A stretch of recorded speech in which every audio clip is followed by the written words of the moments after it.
सोनाली फोगाट मौत मामले में इस वक्त की सबसे बड़ी खबर आपको बता दें, उनके जो भाई हैं उनका साफ तौर पर कहना है कि पुलिस हमें सहयोग नहीं कर रही है। सोनाली फोगाट मौत मामले में ये बड़ा बयान सामने आया है। इस वक्त की ब्रेकिंग न्यूज आपको बता रहे हैं। उनका जो भाई है, उनके भाई की तरफ से ये बड़ा बयान आया है। उन्होंने कहा है कि पुलिस जो है वो सहयोग नहीं कर रही है। पुलिस पर गंभीर आरोप लगाए हैं सोनाली फोगाट के भाई ने। इस वक्त की बड़ी जानकारी, सोनाली फोगाट मौत मामले में ये बड़ी जानकारी सामने आई है। उनका जो भाई है उनकी तरफ से जवाब सामने आया है। उन्होंने कहा है कि पुलिस हमारा सहयोग नहीं कर रही है। इस वक्त की बड़ी खबर आपको बता रहे हैं। फिलहाल पुलिस पर गंभीर आरोप लगाए हैं सोनाली फोगाट के भाई ने, और साफ तौर पर उनका कहना है कि पुलिस हमारा सहयोग नहीं कर रही है। इस वक्त की बड़ी जानकारी दे रहे हैं आपको। सोनाली फोगाट की मौत का ये मामला है और सोनाली फोगाट का जो भाई है उनकी तरफ से बड़ा बयान आया है।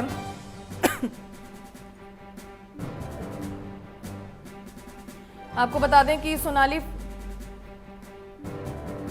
इसी खबर पर आपको बता दें कि सोनाली फोगाट के भाई रिंकू जो हैं वो हमारे साथ जुड़ गए हैं। आपका बहुत बहुत स्वागत है रिंकू, एमएच1 प्राइम पर। नमस्कार जी, जिस तरह से आपने इस पूरे मामले पर पुलिस पर गंभीर आरोप लगाए हैं, किस तरह की जानकारी जो है आप देना चाहते हैं? क्यों इस तरह के गंभीर आरोप पुलिस पर लगाए जा रहे हैं? जी,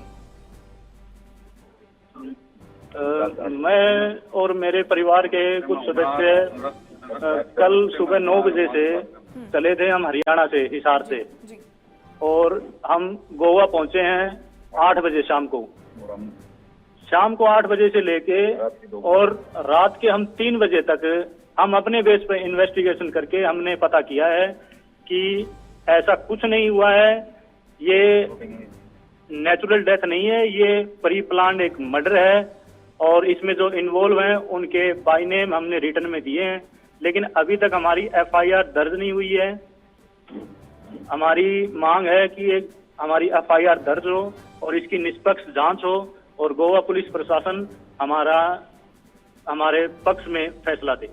तो रिंकू जी, जब आप पुलिस से मिले, पुलिस को आपने सब कुछ बताया, क्योंकि जिस तरह से आप कह रहे हैं कि सोनाली फोगाट की नेचुरल डेथ नहीं थी, ये प्री प्लान था, तो क्या पुलिस आपको सहयोग नहीं कर रही? आपने पुलिस तक पूरी बात पहुंचाई है? किन पर आप गंभीर आरोप लगा रहे हैं? हमने बिल्कुल पहुंचाई है जी। कल शाम को आके हमने ये बताया, जो सस्पेक्ट हैं, एक सुधीर सांगवान और दूसरा सुखविंदर, तो उनके बाय नेम हमने दिए और बोला है कि इनको आप यहाँ बैठा के रखो। लेकिन पुलिस प्रशासन ने उनको थाने की बजाय उनको अपने होटल में जाने दिया।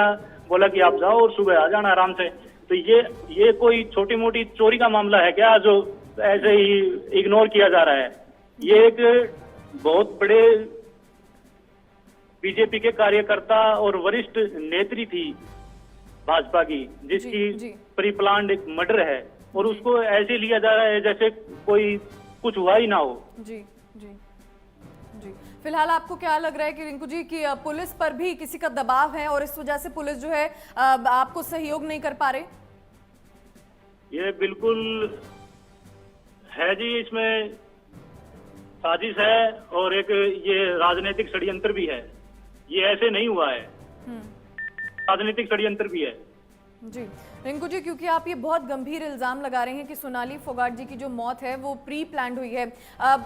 कौन वो लोग हैं, किन पर आप गंभीर आरोप लगा रहे हैं, और क्या रिश्ता है उनका सोनाली फोगाट से? जी,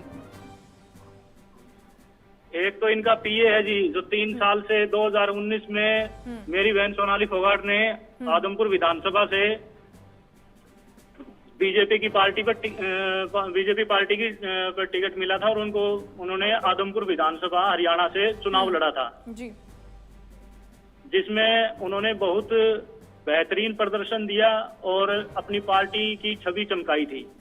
और उस दौरान ही सुधीर सांगवान एक बीजेपी के कार्यकर्ता के रूप में मेरी बहन सोनाली फोगाट के पास आए थे और बोला कि मुझे बीजेपी के पार्टी में और आपके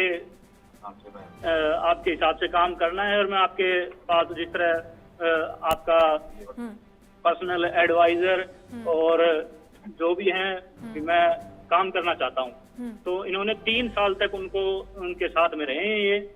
और दूसरा एक है सुखविंदर, ठीक है, आपका बहुत बहुत शुक्रिया रिंकू जी। आपने तमाम जानकारियां हमें दी और बहुत गंभीर इल्ज़ाम जो हैं सोनाली फोगाट के भाई रिंकू ढाका जो हैं वो लगा रहे हैं। 3 लोगों का नाम उन्होंने लिया है और साफ तौर पर कहा है कि पुलिस उन्हें सहयोग नहीं कर रही है।